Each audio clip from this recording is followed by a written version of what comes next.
We have the ability to create our own environment, but we've got to understand ourselves.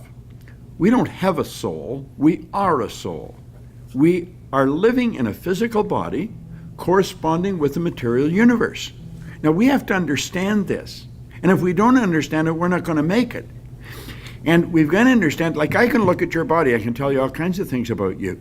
You are dominantly a left brain person. You got a little bit of right brain, enough to really, you got a quiet, sensitive side to you. It's a little shy side, but that's very small. So it's not many people would see it. You have a tendency with things, if they hurt your feelings, you'll have a tendency to hold it inside. You want to start releasing it, or you're going to have stomach problems. Now I can tell that by looking at your body. Wow. But and he's right, by the way. Yeah, but there's so much about ourselves we never learn. The part of our mind that controls us is our intellect, or our subconscious, where the paradigm is, but we're trained to live through our senses. We're trained to go by what we see, hear, smell, taste, touch. And we've got to understand that we've got this genius within us, and if we will consciously gain an awareness, an understanding of how to alter the paradigm that's controlling our behavior, when we learn that, we can start to improve life, just like that. And there's no end to what we're capable of doing. We're conditioned genetically. All mom's DNA and all dad's DNA becomes our DNA. There's two particles of energy come together, that's the moment of conception. 280 days later, we make our debut on the planet, then we're programmed by our environment. Because our subconscious mind, which is totally deductive, it has no ability to reject. The subconscious mind is immoral. It's like the earth. It doesn't care what you plant, but it'll return what you plant. Right. Earl Nightingale used a beautiful example in The Strangest Secret. He said, you can plant nightshade, a deadly poison, not a 16th of an inch away. You can plant corn, a sweet food. One will grow with just as great an abundance as the other. And that's the way your subjective mind works. You put the wrong idea in, it will grow. Put the right idea in, it will grow. We have the ability to change what's in there. We did not program it. It was programmed through genetic history. We're the confluence of a genetic pool that goes back for generations. That's at birth, and then environmentally. And we have the ability to alter all that. Up until around 4 or 5, we're being programmed by our environment. Prior to that, it's genetic. The programming is dictating our results. When we change the results, we've got to gain an understanding that we've altered our own consciousness. But if we don't understand none of that, we will point it down to it's him, it's her, it's it, it's this, it's that. We point to something outside as the cause of what's going on inside. That's never what it is.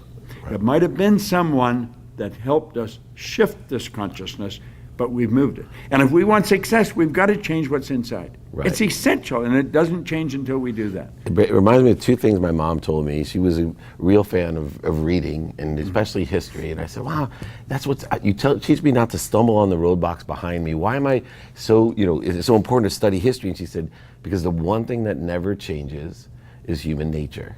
And so I want you to learn about human nature. Your mother was right. It was amazing, right? It's what you teach too. Well, yeah. And then the second part was, Wayne Dyer was another mentor of mine, a good friend of yours. Yes. Power of Intention changed my life. Mm-hmm. But the one line, change the way you look at things.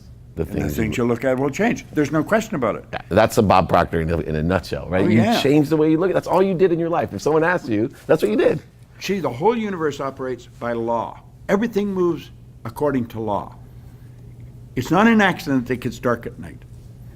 If you went out of this hotel in the middle of the night and it was broad daylight, you wouldn't only be shocked, you'd be scared. Or in Finland. Yeah, if you're in Finland. Yeah, sorry. But normally, you see, we're going by law. Yeah. Well, all our results are in tune with law. And we have the ability, Carnegie put that very well, any idea that's held in the mind, that's emphasized, that's either feared or revered, will begin to clothe itself in the most convenient and appropriate form available. Wow. We've got to study. We've got to study nature. We've got to study what's going on. It was interesting listening to Walter, who is an absolute genius. And he says he has found that artificial intelligence, to understand it, what you're really doing is studying yourself. Right. in the pyramids of how things act and react. Yeah. And the other interesting is the importance, and I look at you, IQ versus EQ, emotional intelligence, and the minute I met you and saw you on The Secret and all the different things and the friends that we share, I said, wow, it just resonates with me that my brothers and my sister are extremely high IQ, academically intelligent. But my mom's an educator, so she would say, well, don't worry, you have a high emotional intelligence.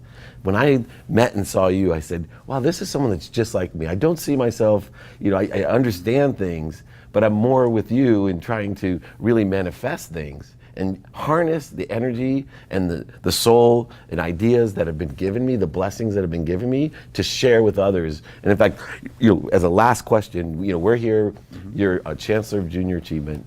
You give back more than anyone I know. I'm Unstoppable Foundation. I'm on the board of that, and you're the biggest donor and most generous person through yourself and the Proctor Gallagher Institute, and just so grateful for you. But what legacy, after all you've done, you look like you're in your 50s, we look like we're brothers, but you're like over 80 years old, I can't believe it. What's the true legacy that you want to leave when you're 150 and finally leave? I just want people to do what I'm doing. I want people to help other people. Help them understand that there's more to life than they're experiencing. They can have whatever they want, but they have to earn it. I'm not interested in leaving a great legacy like that. My whole purpose in life is help people wake up. Wow. See, someone woke me up. That's all I want to do is someone else. Right. And I keep trying to do it in a bigger way and a bigger way, and hopefully a lot of people are going to catch what I've got and share it with somebody else. Absolutely. Because see, what the man said to me, the first guy, he said, you can have whatever you want. Well, you get thinking that you can get out of the box. That's why you've been given an imagination, to get out of the box. It's with your imagination that you build images of what you want. And if you can build the image, you can do it. You can hold it in your head, you can hold it in your hand. When we understand that, like I would imagine this goes out to a lot of athletes, doesn't it? Well, they can have anything they want. They got to pay the price. And when doubt comes in, kick it out. You can't afford the doubt.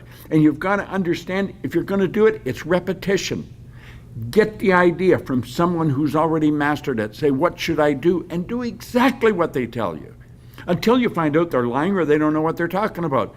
The real pros are not going to lie, and they do know what they're talking about. It's repetition, though. Repetition of the right thing will alter the paradigm. It'll change the behavior. That's awesome. Well, you have Dave Meltzer here with one of his true heroes and mentors, Bob Proctor. Empower others to get what you want. That's the true Proctor legacy. I am just blessed to call you a friend now. Listen. And I appreciate your time. I really enjoy it. Oh, you're awesome. You're doing such good work. Oh, I'm trying. Well, you're not only trying, you're doing great work, and you're doing it all over the place. Well, I appreciate it. This is Dave Meltzer, biggest compliment I've ever gotten on the playbook with Entrepreneur.